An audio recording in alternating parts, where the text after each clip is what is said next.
ఎంఆర్పిఎస్ అధ్యక్షుడు మందకృష్ణ మాదిగ తాజాగా హైదరాబాద్లో మాట్లాడారు. హిందూ ధర్మం పైన, సనాతన ధర్మం పైన సంచలన వ్యాఖ్యలు చేశారు. కుల వ్యవస్థను పూర్తిగా నిర్మూలించాలి. కుల వ్యవస్థ అనేది సనాతన ధర్మాన్ని వెనక్కి నెట్టేస్తోంది.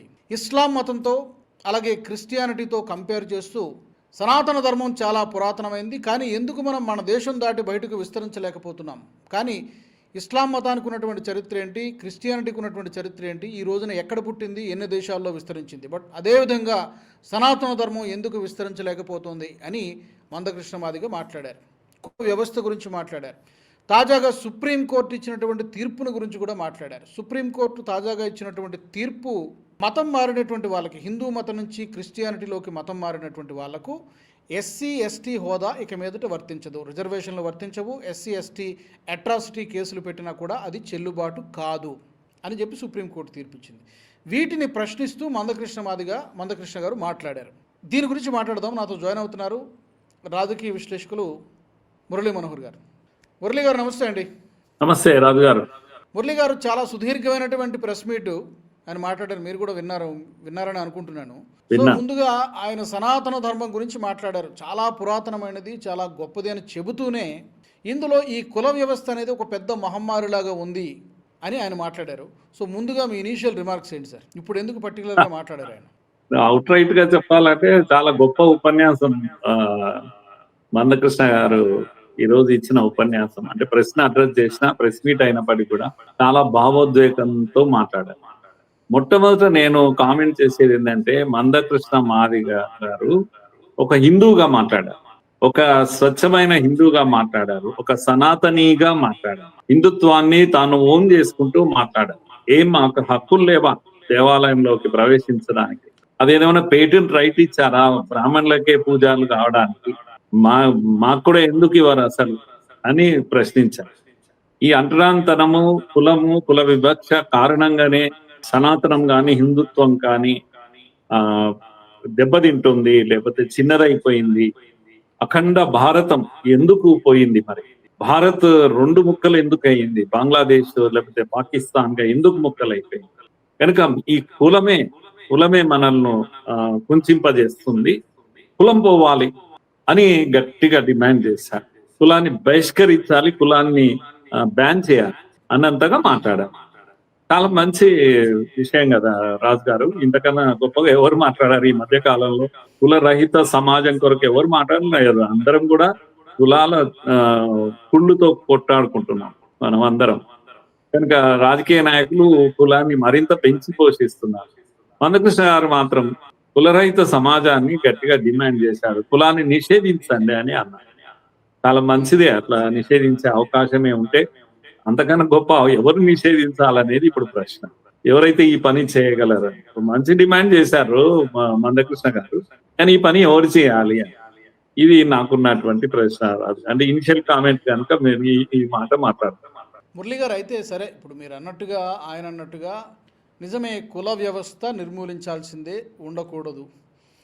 అట్ ద సేమ్ టైం ఆయన రిజర్వేషన్లను కూడా సపోర్ట్ చేశారు. ఎందుకంటే ఆయన అడిగిన క్వశ్చన్ ఏంటంటే, రెడ్డిలు, బ్రాహ్మణులు, కమ్మ, కాపు ఇలా చాలా ఉన్నారు కదా, బీసీలు, ఓసీలు, వీళ్ళందరూ కూడా మతం మారడం లేదా? మరి వాళ్ళు మారినప్పుడు ఈ హోదా రద్దు కానప్పుడు ఈ ఓన్లీ దళితులు మాత్రమే అన్యాయం అయిపోతున్నారు. వీళ్ళు కేవలం మతం మారినంత మాత్రాన ఎస్సీ ఎస్టీ హోదా ఎలా తీసేస్తారు?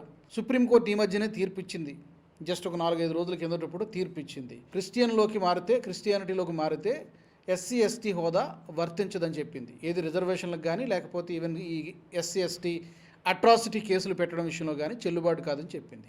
దీన్ని ఆయన నిలదీశారు, సుప్రీంకోర్టు యొక్క తీర్పును ప్రశ్నించారు. ఈ అంశం మీద మీ స్పందన ఏంటి? రాజు గారు, నేను మందకృష్ణ గారు దానిపైన నేను కామెంట్ చేస్తాను. దానికన్నా ముందు జడ్జిమెంట్ ఏమని చెప్పింది సుప్రీంకోర్టు జడ్జి అంటే, ఒక్కసారి మతం మారితే, ఇస్లాం కానీ క్రైస్తవం లోకి మారితే మీ ఎస్సీ హోదా పోతుంది అనేది ఈ జడ్జిమెంట్ యొక్క ఇది పాఠం. కనుక అంటే మీకున్న రక్షణలు పోతాయి, మీకున్న రిజర్వేషన్స్ పోతాయి. ఇది కదా ఇప్పుడు మాట్లాడాల్సిన విషయం. మొన్న ఆంధ్రప్రదేశ్ హైకోర్టులో వచ్చిన తీర్పు, ఆనంద్ అనేటువంటి ఒక ఫాదర్ పాస్టర్ పాస్టర్ ఒక పాస్టర్ ఆయన ఒక కేసు రాజిరెడ్డి ఆయన మీద కేసు వేశారు, ఏదో గొడవ వేశారు, నన్ను ఎస్సీ అట్రాసిటీ కేసు వేశారు. వేస్తే హైకోర్టు ఏం చేసింది అంటే కొట్టేసింది. నువ్వు ఏమన్నారు, ఫాదర్ కాదు, ఆయన ఏమన్నారు, మీరు పాస్టర్ అన్నారు కదా.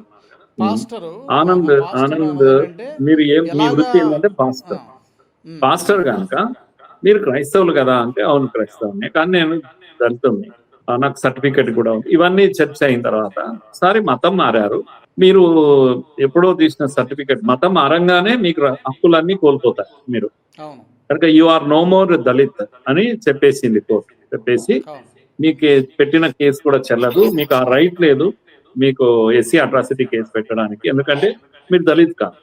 ఈ జడ్జిమెంట్ తీసుకెళ్లి కోపం వచ్చి ఆయన సీరియస్ సుప్రీంకోర్టుకి వెళ్ళాడు, ఆయన పాస్టరే వెళ్ళాడు, అక్కడ కూడా ఈ తీర్పు వచ్చింది. నా పాయింట్ ఏంటంటే ఇది బరితెగింపు కాదా?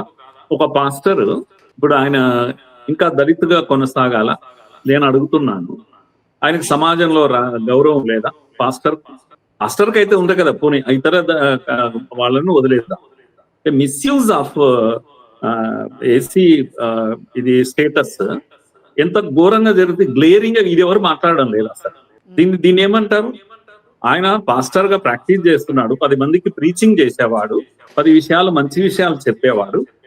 అయినా సరే ఆయన ఇంకా కులం మాత్రం నాకు ఉంది, మతం మారాను, నేను పాస్టర్ గా మారిపోయాను అని కేసు పెట్టడం. పోనీ కేసు పెట్టినప్పుడు ఆయన నిజంగా చిన్న చూపు చూసి కేసు పెట్టింటాడా అని, నేను మాదిగా మాల అని పెట్టి ఆయన తిట్టింటాడా? అందుకే గొడవ పడ్డారా? మీరు గొడవ ఏదో అయ్యింది కదా, కానీ మీరు మిస్యూజ్ చేస్తున్నారు కదా. మీరు క్రైస్తవులు అయ్యుండి, మీరు పాస్టర్ అయ్యి ఉండి, మీరు సరే మీరు గొడవ పడ్డారా, గొడవ పైన కేసు పెట్టాలి, ఏదైనా క్రిమినల్ కేసు పెట్టాలి. ఆయన కొట్టాడు క్రిమినల్ కేసు పెట్టండి. కానీ మీరు ఎస్సీ అట్రాసిటీ కేసు ఎట్లా పెడతారు? ఇది తెగింపు కాదా? ఇది బరి తెగింపు కాదా?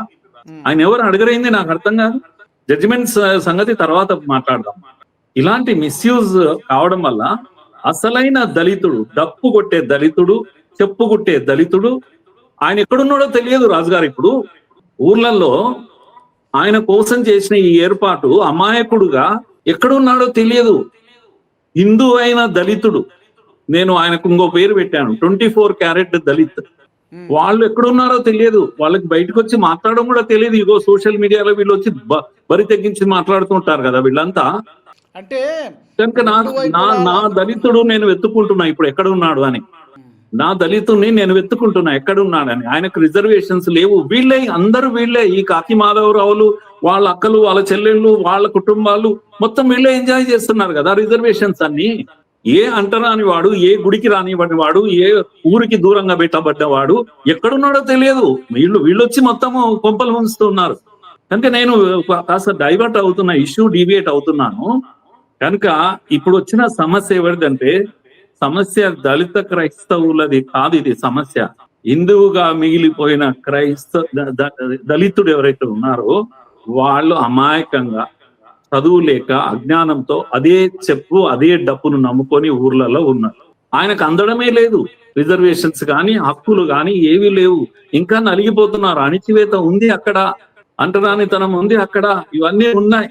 కానీ ఈ మాట్లాడే వాళ్ళు ఎవరు కూడా నిజంగా సమస్యను ఎదుర్కొంటున్న వాళ్ళు కాదు. ఇది మొదటి విషయం అండి. ఈ వీడియో మీకు నచ్చినట్టయితే లైక్ చేయండి, 10 మందికి షేర్ చేయండి. అలాగే కామెంట్ల రూపంలో మీ అభిప్రాయాలను మాతో పంచుకోండి. Nationalist hub group of channels ను సబ్స్క్రైబ్ చేసుకుని తెలుగునాట జాతీయవాద జర్నలిజాన్ని ప్రోత్సహించండి. ఈ వీడియో కింద ఉన్న బెల్ ఐకాన్ పై క్లిక్ చేయడం మర్చిపోవద్దు.